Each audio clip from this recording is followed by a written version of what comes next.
अधिकारी आहेत त्यांनी ह्या पाण्याबद्दलचा रिपोर्ट आणि त्या फॅक्टरीचा रिपोर्ट ऑलरेडी राज्य सरकाराकडे पाठवलेला आहे। त्याच्यावरती कारवाई येणाऱ्या 2 दिवसामध्ये अपेक्षित आहे। महाराष्ट्राचं अधिवेशन हे सुरू झालेलं आहे। येणाऱ्या 2 दिवसामध्ये यांचा रिपोर्ट जो वर केला आहे आणि हे जे काय साहेब रिपोर्ट देणार आहेत त्या आधारावर काय ॲक्शन घ्यायची तर ह्यांचा रिपोर्ट बघितल्यानंतर आपण ती ॲक्शन फॉलोअप करू। जवळपास 12 वर्ष आपण जिथून पाहणी करून आलोत, आपण सगळे पत्रकार तिकडे होतात। काळं पाणी जे आपण तिकडे बघितलं ते आता मागच्या 2 दिवसाच्या पावसामध्ये अनेक गोष्टी वाहून गेलेल्या आहेत। पण जर तुम्ही ग्रामस्थांची व्यथा जर ऐकली तर ग्रामस्थ दडपणाखाली आहेत। जी फॅक्टरी चालवतात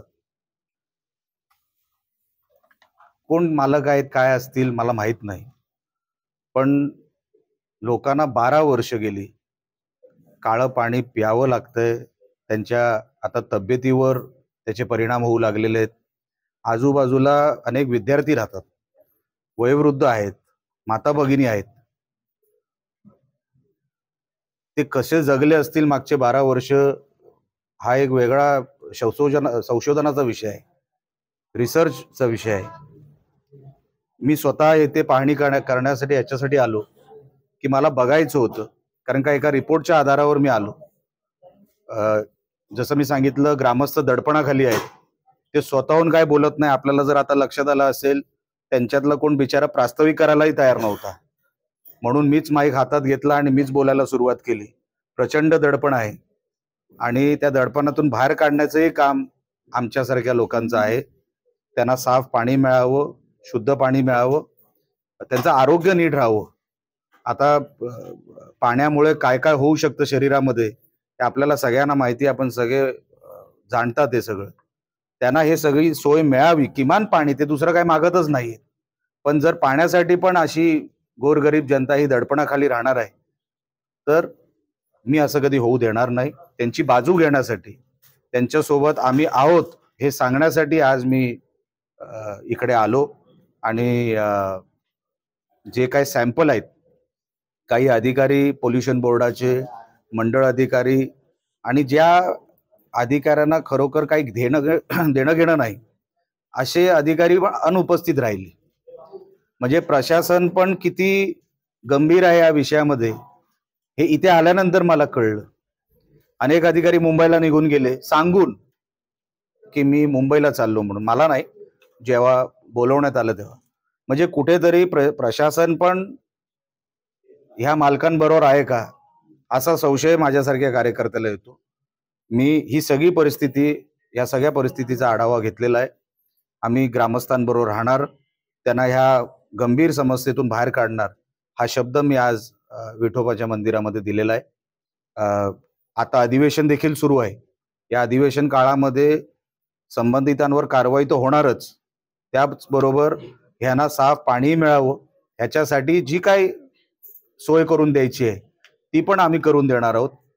आणि म्हणून आज अख्ख्या गावाचे मी आभार मानले की अशा परिस्थितीत पण आपण एवढी वर्ष काढली आणि आमचं स्वागत देखील केलं। खरं तर गाव हे मला वाटलं होतं चिडलेलं असेल, पण तरी बिचारे एवढे शांत आहेत आणि त्याच शांततेचा फायदा काही लोकांनी घेतला।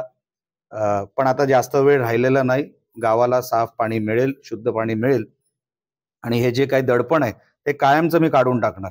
2016 ही फॅक्टरी बंद करावी असं प्रदूषण नियंत्रण मंडळाचं अर्ज असून फॅक्टरी बंद केली गेली 2016. मला माहितीये, तर मी पहिला प्रश्न विचारला त्याच्यावर कोणी स्टे घेतला का?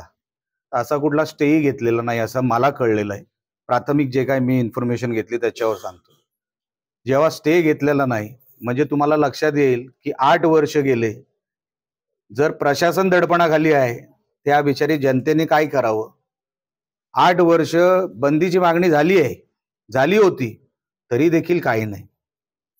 म्हणजे कोणाचा तरी त्याच्यामध्ये सपोर्ट असल्याशिवाय कोणी मालक असा वावरू शकत नाही. कोण कोण असतील काय असतील ते नंतर बघून घेऊ. आम्हाला कधीच कोणाचा फरक पडला नाही की समोर कोण आहे. गावाला न्याय मिळणार. आणि जर ह्याच्यामध्ये जर कोणी अजून मस्ती करायचा प्रयत्न केला तर कोणालाही सोडलं जाणार नाही. आता खासदार सन्मान्य राणेसाहेब आहेत. महाराष्ट्राचं अधिवेशन सुरू आहे, तसंच सेंटरचंही अधिवेशन सुरू आहे. निकाल आम्हाला लवकरात लवकर लावायचा आहे आणि ह्या सगळ्यांचा जीव ह्याच्यातून मोकळा करायचा आहे.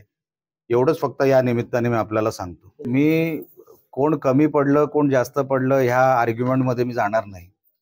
गावानी माझ्याकडे बघितलं, त्यांना असं वाटलं की हा सोडू शकेल म्हणून मला बोलवलं. आता प्रत्येकाने त्याच्यावरती काम केलं असेल, कोणीच केलं नाही असं माझं म्हणणं नाही. प्रत्येकाने आपापले प्रयत्न केले असतील, पण कोणतरी माझ्यासारखाच लागतो काहीतरी वेडवाकडं करायला आणि ते वेडवाकडं हाच करू शकेल असा गावाचा कदाचित समज असेल म्हणून त्यांनी मला बोलवलं.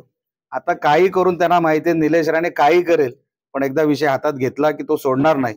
आणि म्हणून आज मी इकडे आलो. कोणी काम केलं नाही असं मी म्हणणार नाही. प्रत्येकाने आपापले प्रयत्न केले असतील. मीही प्रयत्न करणार आहे, त्याच्यामध्ये यश येईल असं मला वाटतंय. कारण का आता सगळे विषय जवळ आलेले आहेत.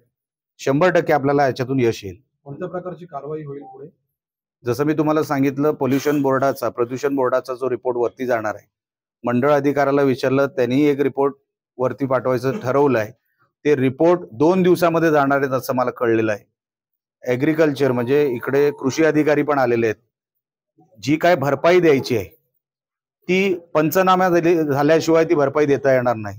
तर त्यांना मी आज तेच सांगायला आलो की तुम्ही अगोदर पंचनामे करा.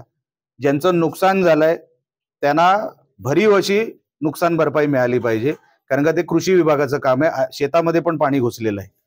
तर हे सगळे पंचनामे येणाऱ्या आठवड्याभरात, म्हणजे हे दोन्ही रिपोर्ट आणि तहसीलदार आणि प्रांत, जसं मी तुम्हाला बोललो, हे त्यांना फार महत्वाची कामं मुंबईमध्ये असतात. ते जागेवर नाहीयेत. त्यांना पहिलं जागेवर आणावं लागेल. त्यांना जागेवर पहिला आणतो आणि मग त्यांच्याकडून जे काही रिपोर्ट जाणार आहेत तेही एकदा त्यांना विचारतो आणि येणाऱ्या आठवड्याभरात हे सगळं पिक्चर क्लिअर होईल. मी तुमच्या समोर हे मांडीन.